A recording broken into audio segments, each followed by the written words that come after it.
C'est ce qui s'appelle un passage éclair au 10 Downing Street. Liz Truss a donc annoncé sa démission cet après-midi. Je reconnais que, au vu de la situation, je ne peux accomplir le mandat pour lequel j'ai été élu par le Parti conservateur.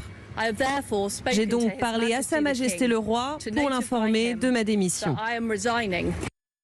Et donc Liz Truss détient désormais le titre de Première ministre au mandat le plus court, avec seulement 44 jours au pouvoir. Anaïs Cordoba, vous êtes en direct de Londres.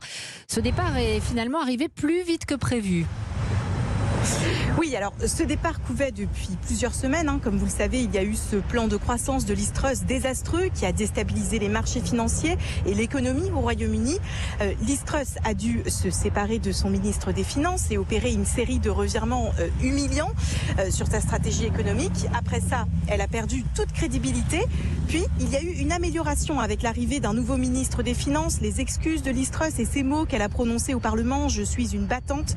Mais hier, coup de tonnerre, sa ministre de l'Intérieur a démissionné pour avoir fait fuiter un document confidentiel. Sauf qu'en partant, elle s'en est pris à Liz Truss en suggérant que son gouvernement prenait une mauvaise direction. Quelques heures plus tard, les ministres et députés conservateurs en sont venus aux mains au moment d'un vote au Parlement.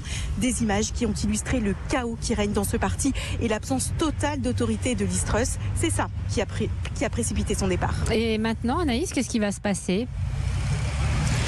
Eh bien, une élection interne au parti va avoir lieu, mais cette fois-ci, tout va aller très vite, car le nom du nouveau Premier ministre sera connu au plus tard vendredi prochain.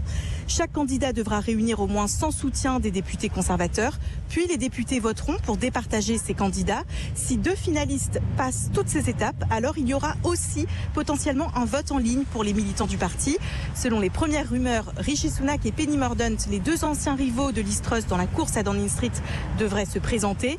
Et puis, un certain Boris Johnson pourrait tenter un retour. Ça paraît incroyable, mais c'est ce qu'affirment ce soir le Times et le Telegraph, 2 quotidiens britanniques proches du Parti conservateur. C'est vrai que ça paraît assez incroyable. Anaïs Cordoba à Londres.